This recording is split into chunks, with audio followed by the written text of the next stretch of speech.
ये है कि अनिरुद्धाचार्य जी देवकीनंदन नीति से गृहस्थ हैं, फिर भी योगी आदित्यनाथ, आचार्य प्रशांत, अमोघ लीला प्रभु जैसे आजीवन ब्रह्मचारियों से भी बहुत ज़्यादा ओजस्वी कैसे हैं?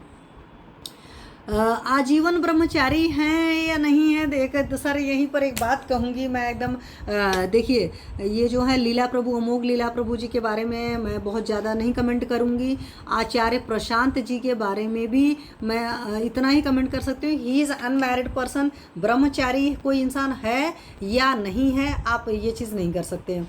अगर आप बात करेंगे, मैं योगी आदित्यनाथ जी को कह सकती हूँ कि योगी आदित्यनाथ जी जो हैं वगैरह, उन लोग को काफ़ी ज़्यादा स्ट्रेस है, क्योंकि आप खुद देखोगे ना वो काम जो होता है। जैसे उनका एग्जांपल छोड़ो, मैं बराक ओबामा का एग्जांपल देती हूँ। अगर बराक ओबामा जी का केस अगर आपको याद होगा, मैं ब्रह्मचर्य से नहीं काउंट कर रही हूँ, ब्रह्मचर्य का मैं आपको अलग से बताऊंगी। तो बराक ओबामा जब प्रेसिडेंट बने थे, उसके पहले उनके बाल सारे काले थे। 4 साल बाद ही उनके मेजॉरिटी बाल वाइट हो गए थे, क्योंकि वो जो जॉब होती है वो जॉब बहुत ज़्यादा स्ट्रेसफुल होती है। क्योंकि कई बार क्या होता है, आप इतनी बड़ी पोस्ट पर जब होते हैं तो सारे काम आप नहीं कर रहे होते, आपका सुपरविज़न होता है, लेकिन उस सुपरविज़न में भी आपके मतलब कुछ भी गलत होता है। जैसे आप अच्छे के लिए जिम्मेदार होते हैं, वैसे गलत के लिए भी आपको जिम्मेदार ठहराया जाता है। और अगर आप बहुत ज़्यादा प्राणायाम, योग, मेडिटेशन नहीं करते तो आप हर चीज़ में अपने आप को इन्वॉल्व कर लेते हो कि नहीं मेरी वजह से हुआ, तो वहाँ आपको बहुत ज़्यादा स्ट्रेस होता है। पहली बात रही बात होता है कि कोई मैरिड है और अनमैरिड है, दैट इज़ डिफरेंट सिनारियो। ब्रह्मचारी है कि नहीं है, आप नहीं कह सकते हैं। एकदम मैं क्रिस्टल क्लियर कर रही हूँ, इसलिए मैं किसी पर्टिकुलर इंसान के बारे में कमेंट नहीं कर रही हूँ कि आपको सामने से सिर्फ इतना पता होता है कि सामने वाला इंसान शादीशुदा है या शादी नहीं किया है, ये डिफरेंट है। लेकिन जो एक सेटिस्फैक्शन होता है अंदर, वाकई जिसके ब्रह्मचर्य होगा तो ब्रह्मचर्य वाकई आपके अंदर बहुत बड़ा ग्लो लाता है। और ये मैंने कई सारे लोग को देखा है। कुंडली की यही कॉम्बो में मैं आपको हमेशा बताती हूँ, अगर शुक्र के साथ मंगल है और शुक्र उच्च का है, उस केस में मंगल की महादशा में आपके अंदर ब्रह्मचर्य आता है। हालांकि आपको पता है अगर शुक्र उच्च का होता है और मंगल बली होता है तो ऐसे लोग रिवर्स भी होता है, मतलब बहुत ज़्यादा भोगी भी हो सकते हैं, लेकिन बहुत ज़्यादा बड़े योगी भी हो सकते हैं।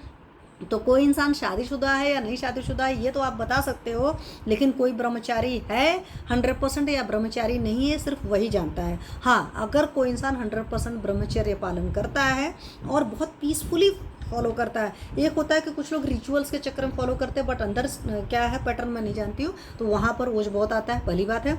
दूसरी बात, इतनी बड़ी बड़ी हस्तियों के बारे में जब आप बहुत अंदर से नहीं जानते हो तो वहाँ कमेंट करने का हमें हक नहीं देता है परमात्मा, ठीक है। तो मुझे लगता है आपके सवाल का मैंने आपको क्रिस्टल क्लियर जवाब दे दिया। हाँ, यहीं से एक चीज़ मैं ये कहूँगी, जो इंसान बहुत भोगी होता है, वो भोग नहीं भी कर रहा हो, लेकिन अगर उसके दिमाग में हमेशा भोग चलता रहता है, उसके लिए परेशान रहता है, तो उनके चेहरे पर कोई भी चमक नहीं होती है।